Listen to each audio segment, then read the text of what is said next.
Hello. तो इस video में हम पढ़ने वाले हैं कि साइंस क्या है और साइंस के फंडामेंटल चीज़ों पे हम थोड़ा सा ध्यान देंगे यहाँ पे। तो ये वीडियो जो बच्चे ओलंपियाड या फिर कोई भी एंट्रेंस के लिए प्रिपरेशन कर रहे हैं, 8th 9th हो गया, 10th 12th हो गया, तो ऐसे बच्चों के लिए क्या है ये वीडियो हेल्प करेगा। चलिए स्टार्ट करते हैं। तो साइंस हम स्कूल डेज में बहुत बार पढ़ रखे हैं, हर साल चैप्टर आता है। तो साइंस में हम बेसिकली पढ़ते हैं एनवायरनमेंट के बारे में पढ़ते हैं, हमारे आसपास जो चीज़ें हो रही है उसके बारे में हम पढ़ते हैं।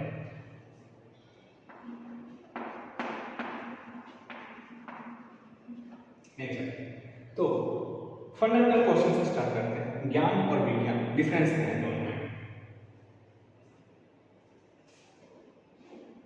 ज्ञान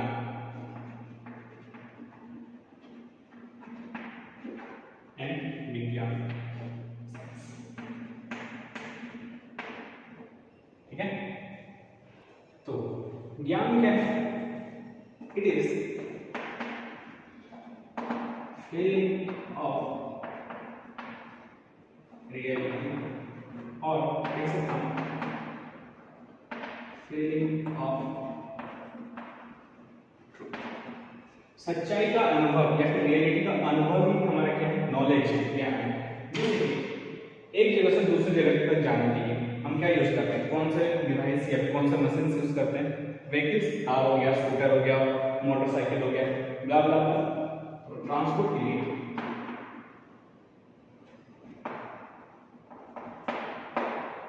क्या यूज करते हैं? चलो मान लीजिए कार। नेक्स्ट बॉडी टेम्परेचर,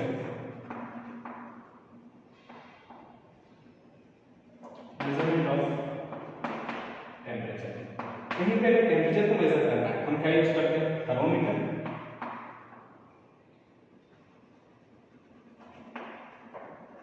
और कहीं पे अगर मुझे कोई लिक्विड स्टोर करके रखना है या फिर पानी को स्टोर करके रखना है,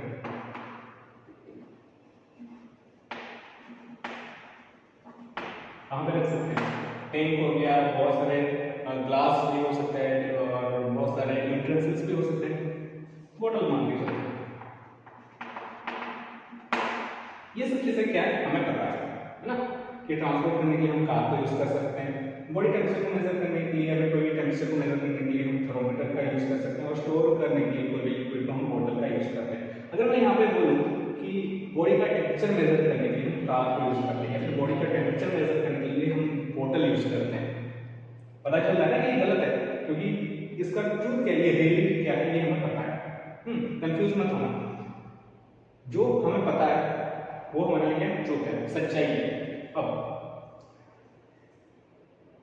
ये नॉलेज मिलता कैसे? By learning and bye experience. या तो लर्न करके आपको मिलेगा या फिर एक्सपीरियंस से, जैसे जैसे आपका उम्र बढ़ेगा, तजुर्बा होगा, तो वैसे वैसे आपको नॉलेज होगा चीजों का, ठीक है। चलो लिख लो यहाँ पे। अब आता है साइंस क्या है, ठीक है। तो साइंस इज ऑल अबाउट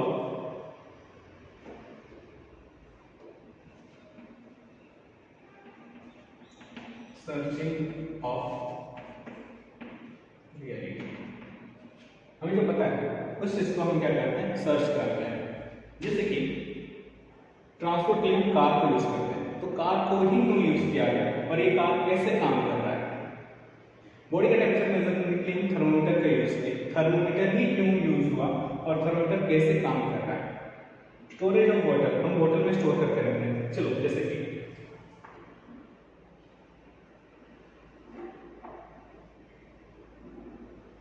एक बोतल है या मैं कोई भी लिक्विड मान लीजिए, 1 लीटर का अगर बोतल है तो ये 1 लीटर थोड़ा बहुत तो रहता है, लेकिन चलो यहाँ से कोई नहीं तो इसका पूरा भर दो 1.5 और 1.25 इतना लीटर ही स्टोर करके रख दिया। तो क्या यहाँ पे 500 में स्टोर होगा? जी हाँ होगा, लेकिन क्या इसमें 2.5 लीटर या फिर 3 लीटर ऐसा स्टोर होगा लिक्विड? ऐसा कभी नहीं होगा। तो क्यों नहीं हो रहा है? 500 ml स्टोर हो जा रहा है का अगर आपको रियलिटी जानना है तो यही हमारा क्या है, साइंस है। बेसिकली नॉलेज और साइंस, अगर नॉलेज को के टू करो मतलब क्यों और कैसे, क्यों और कैसे अगर पूछोगे तो आपका नॉलेज क्या बन जाता है, साइंस बन जाता है।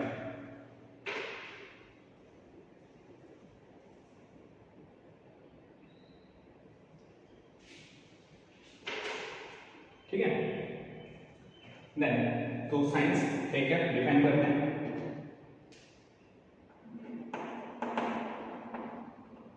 साइंस इज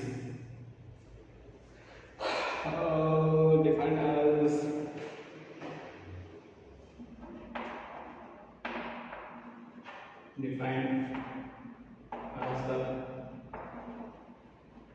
classified knowledge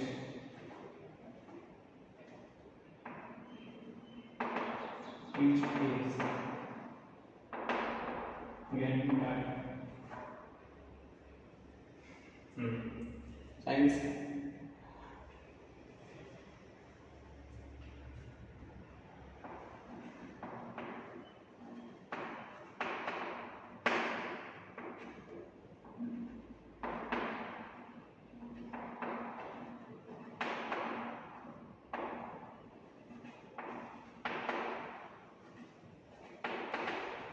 आपको कुछ इस तरह से साइंस का डेफिनेशन देखने को मिल जाएगा। Science is defined as the classified knowledge which is gained by the observation, extrapolation and correlation.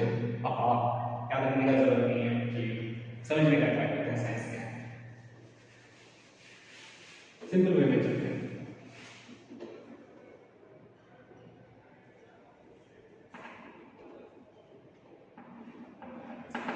Science is an experience or knowledge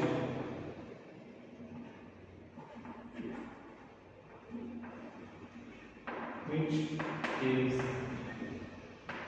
gained by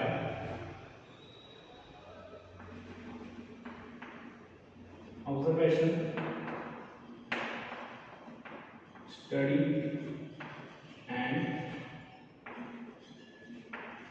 explanation. कोई भी चीज हो गया, सबसे पहले क्या होता है साइंस में, हम पहले उस चीज को ऑब्जर्व करते हैं, पहले उसको देखते हैं, फिर उसका स्टडी करते हैं, क्यों हो रहा है, किस लिए हो रहा है, उसके पीछे का राज क्या है, सब पता करते हैं, फिर उसके बाद हम उसको एक्सप्लेन करते हैं। ये स्टेप बहुत इंपॉर्टेंट है। In most of the cases में बच्चे ये स्टेप को छोड़ देते हैं, एक्सप्लेन ठीक से कर नहीं पाते। जैसे कि अगर मैं बात करूं, ये चौक ये यहाँ से नीचे गिर रहा है, ठीक है। सबसे पहले क्या हुआ, यहाँ पे ऑब्जर्व हुआ। हम पहले देखेंगे कोई भी चीज ऊपर से नीचे गिर रहा है, फिर उसके बारे में हम स्टडी किए, क्यों हो रहा है भाई, ऐसा क्या हो गया यहाँ पे कि हमेशा यहाँ से ऊपर से नीचे गिर रहा है, तो ये उसका स्टडी हुआ, ठीक है। अब हमें समझ में आ गया कि कुछ ऐसा फोर्स है जो कि इसको हमेशा नीचे को खींचता है, ये हमें समझ में आ गया। फिर बाद में क्या हुआ, ये एक्सप्लेन हुआ, समझ रहे इसको, बाद में इसका एक्सप्लेनेशन दिया गया कि ग्रेविटी बोल के टर्म आता है, ग्रेविटी बोल कोई चीज है जो कि इसको क्या कर रहा है, नीचे की ओर खींच रहा है। तो अगर मान लीजिए कुछ भी चीज अगर ऐसा हो रहा है एनवायरनमेंट में, मैंने उसको ऑब्जर्व किया और उसका स्टडी किया, मुझे समझ में आ गया कि क्या है, लेकिन मैं इसको एक्सप्लेन नहीं कर पा रहा, दुनिया को मैं बता नहीं पा रहा, तो उस केस में ये मेरा साइंस नहीं है, ठीक है। साइंस में बहुत इंपॉर्टेंट है एक्सप्लेनेशन। अगर ठीक से एक्सप्लेन कर पा रहे हो तो क्या साइंस से पढ़ा नहीं, हमेशा से बुक में पढ़ के या फिर ऐसा करके वो साइंस नहीं होता, आपको अच्छे से एक्सप्लेन करना है, ठीक है। चलो लिख लो यहाँ पे। तो साइंस में सबसे पहले क्या होगा, यहाँ पे ऑब्जर्वेशन था,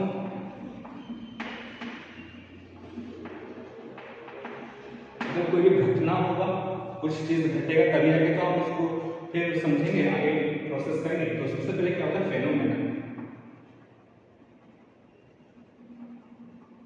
कोई चीज फेनोमेना, कोई चीज जो कि हैपन नहीं हो रहा है, उसी को हम क्या कहते हैं, फेनोमेना कहते हैं। तो हम ऑब्जर्व क्या करते हैं, कोई फेनोमेना को हम ऑब्जर्व करते हैं, लिखवाऊंगा टेंशन मत, ठीक है। फिर इसका क्या करते हैं, स्टडी करते हैं। जब स्टडी किया जाता है, यहाँ पे बहुत सारे क्या आते हैं, हाइपोथेसिस आते हैं।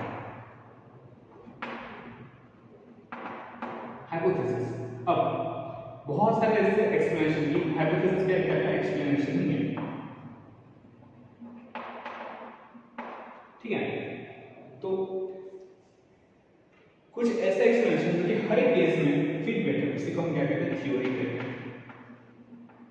थ्योरी हो गया, इसे क्या आता है, लॉ आता है, इसे क्या आता है, पोस्टुलेट आता है।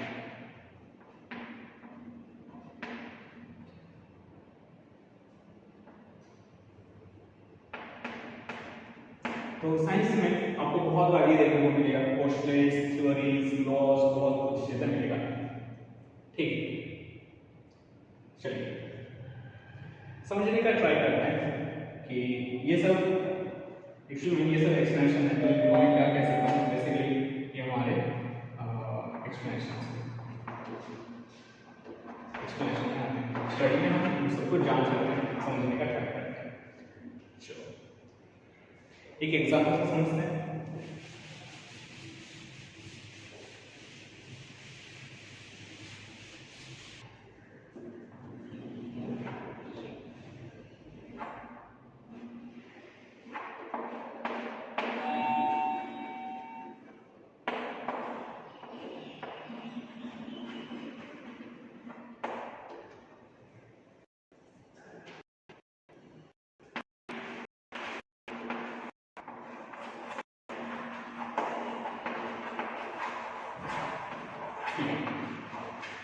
सबसे पानी एक झरना है, तो सबसे पहले यहाँ पे फेनोमेनन समझो। सबसे पहले हमने यहाँ पे क्या किया, ऑब्जर्व किया। ऑब्जर्वेशन क्या है यहाँ पे कि झरने में पानी ऊपर से नीचे बह रहा है, ठीक है। ऑब्जर्व क्या किया, पानी ऊपर से नीचे आ रहा है इन द वाटरफॉल। ऑब्जर्वेशन समझ आया। अब इसका क्या करें, स्टडी करें। स्टडी ध्यान से समझो इस पॉइंट को, इसका स्टडी कैसे करेंगे। तो ऊपर से तो नीचे आना है, हमें क्या करना है, एक्सप्लेन करना है। तो इस चीज को समझाने के लिए हम बहुत सारे एक्सप्लेनेशंस देते हैं, ठीक है। तो क्यों पानी ऊपर से नीचे क्यों आ रहा है, इस चीज को समझाने के लिए हम बहुत सारे एक्सप्लेनेशंस देते हैं। जैसे मान लो कुछ एक्सप्लेनेशन लिखता हूँ। पहला हो सकता है, water doesn't want to stay at high, ऊपर रहना नहीं चाहता पानी। दूसरा, may be water wants to stay down, हो सकता है नीचे रहना चाहता है। rocks repel water, अब यहाँ पे जो पत्थर है ये पानी को क्या कर रहे हैं, रिपल्शन कर रहे हैं, तो इसलिए पानी ऊपर नहीं रह के नीचे रह रहा है। मेरा तो मेन मोटिव क्या है कि पानी ऊपर से नीचे आ रहा है, क्यों आ रहा है, मैं उस चीज को समझने का ट्राई करता हूँ, ठीक है। बहुत सारे पॉसिबल एक्सप्लेनेशन सोच रहा हूँ,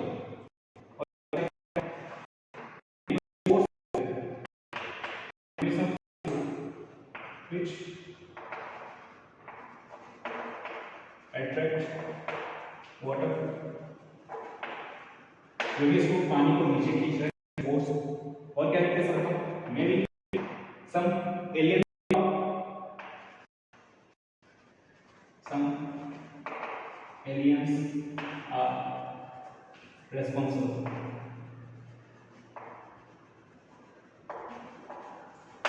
ऐसे भी कह सकता हूँ, बहुत सारे पॉसिबल वे हो सकते हैं, बहुत सारे और भी चीजें हो सकते हैं।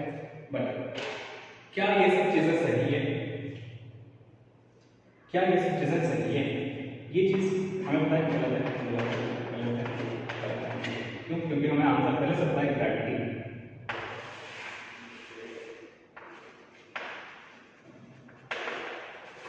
अब ये चीज को समझो, एक चीज को समझाने के लिए फेनोमेनन जो हो रहा है,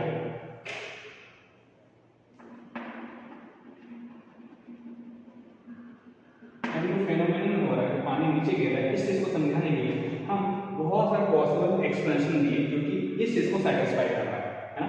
ऊपर से पानी नीचे आ रहा है, तो इस चीज को ये सब चीजें समझा रहे हैं। लेकिन क्या ये दूसरे केसेस को भी समझा रहे हैं क्या?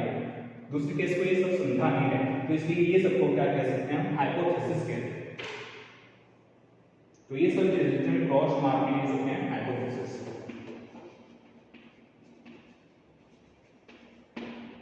ठीक है, ये सब कुछ हाइपोथेसिस है, including this one also hypothesis. But अब इस चीज को हम डिफरेंट दूसरे इंसिडेंट्स पे हम क्या करें? पुट करें, दूसरे डिफरेंट केसेस में पुट करें, और ये हर केस को क्या करेगा? सेटिस्फाई करें। जो हाइपोथेसिस हर एक केस को सेटिस्फाई करता है, उसको हम क्या यूज करते हैं? उसको एज ए थ्योरी हम यूज करते हैं।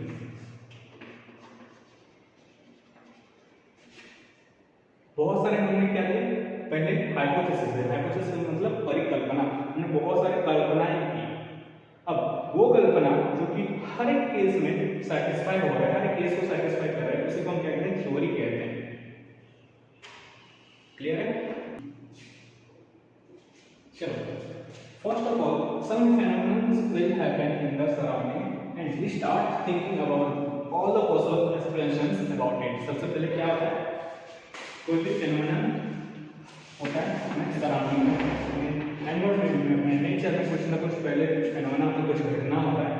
ठीक है, फिर उसके बाद हम क्या करते हैं? उसके हर एक पॉसिबल एक्सप्लेनेशन को हम समझने का ट्राई करते हैं, हम सोचते हैं। ठीक है, we can correlate this with certain other phenomena and find some explanation having similar characteristic। अब ये तो घटना हो गया, अभी कोई दूसरे घटना, एक यहाँ पे फेनोमेना, कोई दूसरे फेनोमेना से हम क्या करते हैं? इसको कोरिलेट करते हैं और कुछ सिमिलर कैरेक्टरिस्टिक्स देखते हैं। ठीक है, this explanation has certain assumptions called hypothesis। सबसे पहले हम क्या करते हैं? कुछ सर्टेन assumption करते हैं, ऐसे नहीं कि एक बार में थ्योरी दे देते हैं। सबसे पहले क्या आता है? बहुत सारा हाइपोथेसिस दिया जाता है। अब हर हाइपोथेसिस जो कि हर एक पॉसिबल इंसिडेंस में फिट बैठे, उसी को हम क्या कहते हैं? थ्योरी कहते हैं। ठीक है, क्लियर है यहाँ तक? चलो लिख लो। तो ये वीडियो यहाँ तक खत्म करते हैं। नेक्स्ट वीडियो में हम देखेंगे कि साइंस का कैरेक्टरिस्टिक्स क्या क्या है, कितने पार्ट में इसको डिवाइड किया गया है, क्या क्या है, क्या क्या नहीं है। और ठीक है, चलो मिलते हैं नेक्स्ट वीडियो पे। Bye, have a good day.